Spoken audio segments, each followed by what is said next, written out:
Welcome to lesson 4 of this module 2 on planning our campaign for success. Quick recap, lesson 3.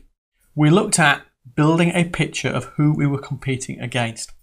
So we looked at the kind of businesses, nationals, locals, and we went through all the building a picture on our exercise worksheet to know who it is we're competing against. Now we want to take the next level down. And there's still one more to go after this, which we'll cover in a future lesson. But in this one, we want to look at what your competition are offering. So, first thing we want to know is, what exactly is it they're offering? So, are they offering exactly the same service as you? Are they offering something different to you? If you're offering an install, are they offering an install plus service? Are the two things the same? So when you think about your primary service offering or your primary product offering, how does it compare? Is it better? Is it worse? Is it different? We need to see what everybody else is doing. How are they packaging the service that they're offering? And interestingly, we want to know, has it got a name? One thing I see over and over again, if you give your product or service a specific name, you claim the space because you're the person who owns that name. And if you can spread that, then other people are competing against the terminology you have created that is associated with you. So if somebody's got a specific name for their product or service, you need to be aware of that because you may find people will call you and ask for that service. So it's important that if there's a name involved, rather than just a generic, our last example, and we're going to follow it on for this session, was about HVAC. If someone's got a general HVAC install service, that's fine, that's not very exciting, there's no name attached to that. Whereas if you offered some other name service, HVAC super install guaranteed, I appreciate that's a silly idea, but you get the concept. You suddenly have a different product and a different service that can stand out from the crowd a little bit. So we need to know who's got what. We need to know, how are they pricing it? If you know, when you go to their website, what do you see? Do you see a fixed price, a variable price? Prices that start with the words from, as little as, and that kind of language. Only, language that indicates the price is going to vary. Is it fixed? Is it fully disclosed? Is there any shipping and handling to consider? Or do they just hide it and not say at all and try to get the person on the phone or filling forms in before they will give a price? All this matters because it helps you to find how to position your service offering strategically against your competition. Then I want to look at, what's their hook? Are they offering a free brochure? Are they offering a discount? Such a lazy, easy thing to do is to put a discount on the landing page. You see it time and time again. That's how many businesses start their promotional offer. That's their hook. That's their lead item. Is there a free trial? Very prevalent in some industries such as software. Not so much in home services. Although last week I bought a new mattress. That's come with a 100-day trial. Although I've had to pay up front for it. But nevertheless, I guess it comes into the guarantees. Is there a regular and a premium version? Are they positioning it as a premium product? The best, the highest price, the most highly featured. Is it a premium product offer? Is that their angle? Is it exclusive in some way? And do they give a guarantee? Is it a 1-month guarantee? A 10-year guarantee? The mattress I bought last week came with a 100-day money-back guarantee for, if you don't like it, send it back. But it also had a 10-year manufacturing and service guarantee. I'm pretty confident in what I bought, and one of my reasons for choosing that particular product was I was fairly convinced that if I was got 100 days up front to test it and I got 10 years for it to last, that's a great outcome for me. That's a fantastic guarantee and trial combination. Are they offering free consultations? Highly, highly prevalent in dentistry, surgery-related medical fields. People will give you a free consultation. It's essentially a disguised sales pitch, and it's not very imaginative, and anybody reading it can see that it's a sales pitch. but nevertheless, that's how it's described on the website. So make sure you understand what people are doing. You'll find that in some markets where they're less marketing sophisticated, they're not doing anything. There is no hook. There is no clear positioning, which puts you in the front seat, the driving seat, to take an opportunity to go, right, I'm going to create my unique positioning piece as this and choose what's appropriate for your business. And we'll look at that again in a moment. We also want to look at what the next step is. What happens next? Are they trying to get you to call? Are they trying to get you to fill a form, to buy something now, to download a brochure? What is that supplier trying to get you to do? So we can understand, what's the product? What is it called? How is it priced?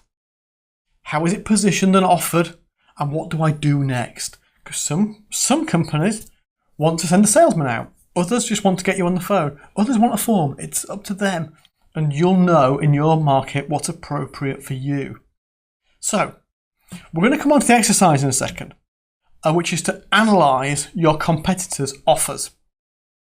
And I'm going to walk you through the second part of that spreadsheet that we started in the last lesson to do that with you. So, okay, I'm back here at my search again for HVAC Tampa. And what I want to do is understand the kind of offers that are being made in the marketplace. And what we're going to do is we're going to look at each of the individual results of some of the key suppliers, key competitors in the market, and we're going to see how they position their offer. So what I've done is I've already loaded some of the pages up here.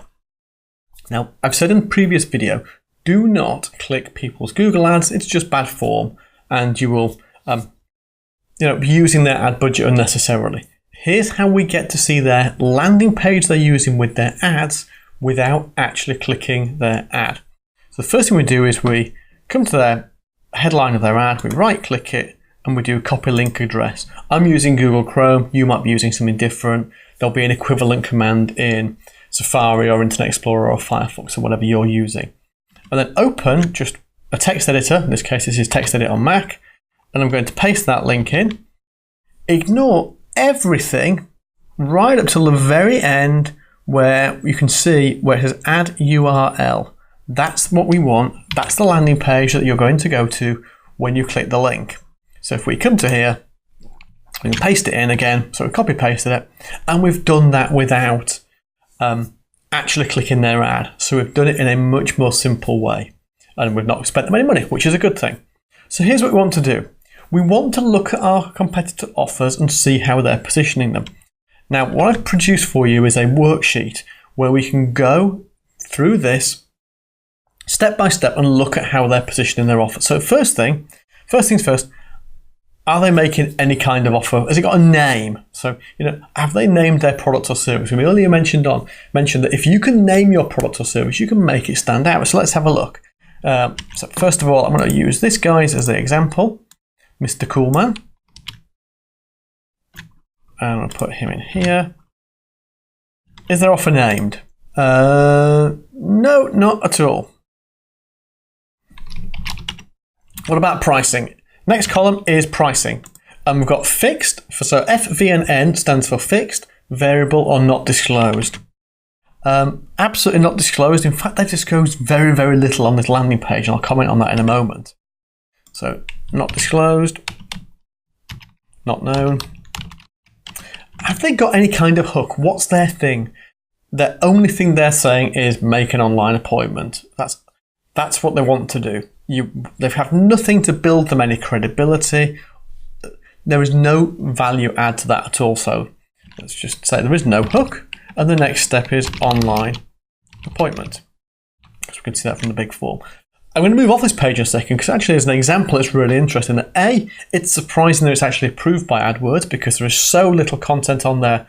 It has so little value that I suspect at some point in the near future will get disapproved by AdWords and it will have to create a better page because that has no value to the user at all. To get any meaningful value from it whatsoever, the only thing the user can do is enter their information. So let's have a look at one of the other results. airturbulencer.com. This is their landing page. So Have they given their, let's get these guys in first into our sheet.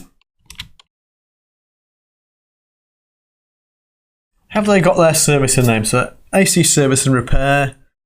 No particular name, nothing branded or recognisable about it. It's just talking about services and work and all that kind of thing. So no name.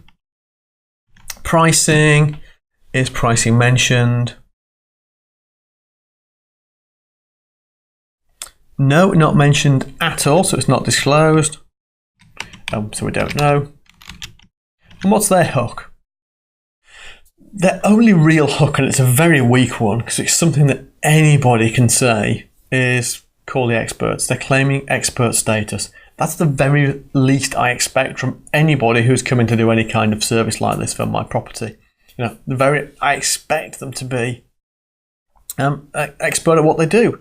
You would hardly expect somebody to come out untrained and not knowing what they're doing. So it's the weakest form of hook you can possibly use, but nevertheless, let's give them the benefit of the doubt. And I'm not being particularly critical of these guys. They're no better or worse than many other people in that space.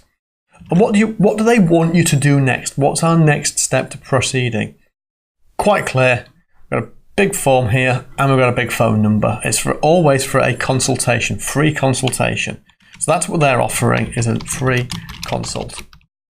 Now, what you should do is work down, as we did before when we looked at competitors. Let's look now beyond who the competitor is and work down the sheet for our actual offers that are being presented to us. When you've got a complete list, take a look at that list, print it out if necessary, and look for the gaps.